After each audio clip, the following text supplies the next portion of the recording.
Hello everybody and welcome back to my YouTube channel. In today's video, I'm going to be talking about the 7 things your therapist wishes you knew about therapy.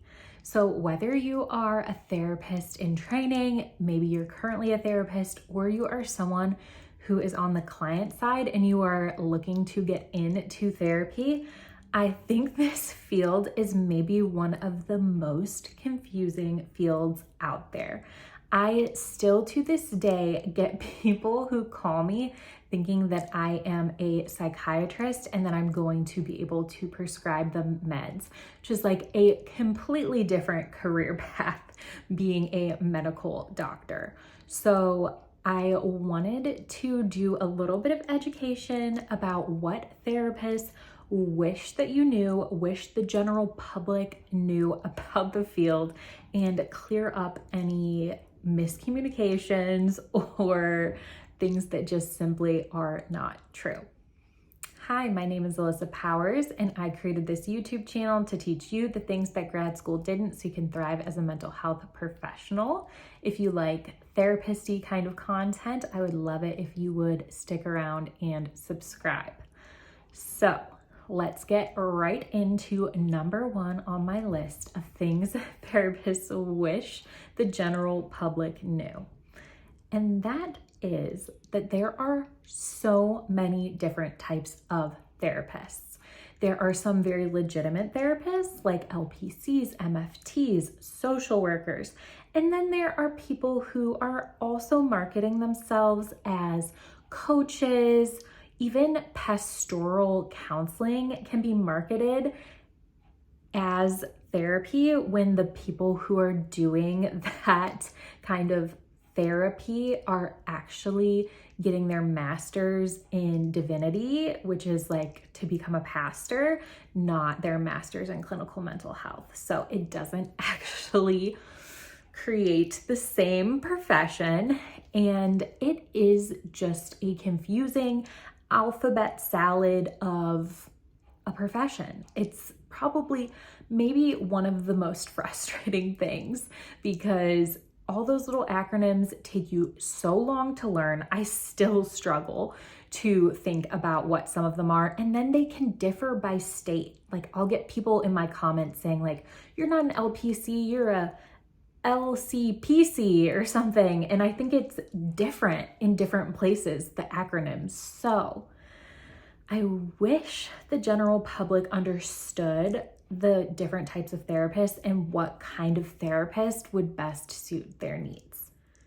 Number 2 is that therapists don't fix people. I think a lot of people obviously come to therapy wanting to work on things, wanting to better themselves, but there is no simple fix in therapy. And if you have done therapy yourself, you probably know this from experience that just talking about something doesn't magically fix it. There's a lot that has to happen outside of the session for any therapeutic work to actually like matter or be applied. And so unfortunately, we don't just have like fun little quotes that we can tell our clients to completely change their mindsets and fix them. And really, fixing someone isn't the goal anyways. We want people to just become more integrated with who they are and, of course, have less symptoms. Number 3 is that not every session is going to be a breakthrough or an aha moment. Plenty of sessions are absolutely boring. It doesn't mean that they're not helpful and useful. I actually think a huge reason why people think they're supposed to have these big moments is how the media portrays therapy. I think we see in movies and TV like, oh, they went to therapy and it was just like this quick fix and it completely changed the relationship or it changed the way they thought in this short span of time. But that is actually not always true. And a lot of times therapy is going to be a bit of a slog. It's not always fun. And especially if you are working on something that requires exposure therapy like OCD, or you maybe have BPD and you need to do DBT skills, like that stuff isn't fun. That stuff isn't just like talking about your day with a friend. That's actually doing some really intense therapeutic work. So know that just because it's boring doesn't mean it's not good. Number 4 is that your therapist is not here to give you advice. And also, ultimately, we are not your friends. I always tell clients, like, if you just wanted someone to gab with and bounce ideas off of and just have validate your every thought, then you could just call up one of your friends. And I'm sure they would love to do that for 0 cost. But a therapist is different. We are trained and we want to help clients to see the gaps in their thinking, to be able to think in new ways, to make changes, to challenge them. And giving advice, it's kind of tricky because of course we recommend things, but we're not giving advice as in like, should I break up with my boyfriend or not? Oh, I think you should because XYZ. Outside of like abuse and stuff, of course, then I would advocate for that. You are leading your client into what they want to do. So like, why is that question even coming up? What do you like about your boyfriend? What do you not like? What is ultimately going to lead you into the most like health and happiness? So that is a huge misconception because I think people think that we are professional advice givers and we are not. Number 5 is that most of the actual therapeutic work happens outside of the therapy session. So you get that 50 minutes to talk to your therapist. You're all excited about the new things you're going to try and do.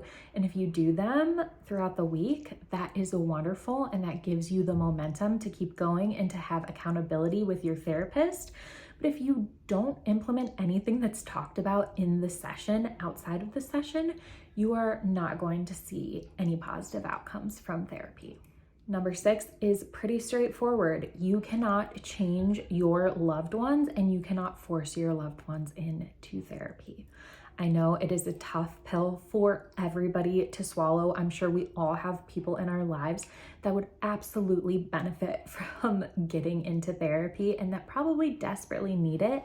But until they want to do that, it's not going to work. You cannot force someone into therapy just how you can't force someone who has addiction issues to get sober. It has to come from them to be sustainable.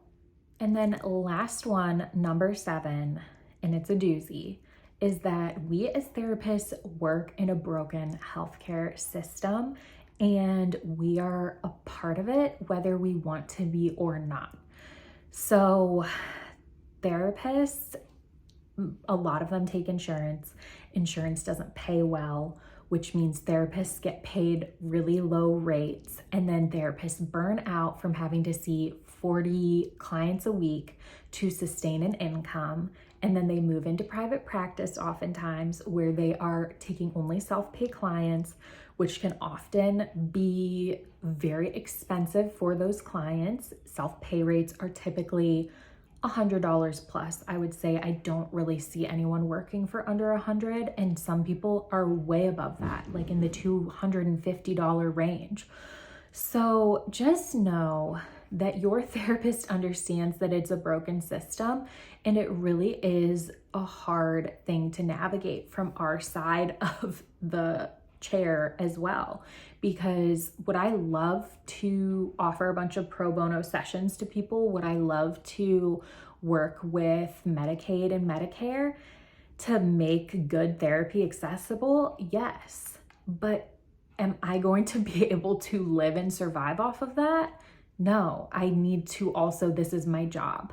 And so it's just a really, really, really hard paradox that we end up in. And I would love to hear other thoughts on this below if you are a therapist working in, a community agency, or maybe you've done agency work and now you're in private practice. Like, it's incredibly broken. But I could go on and on about that, and I will not.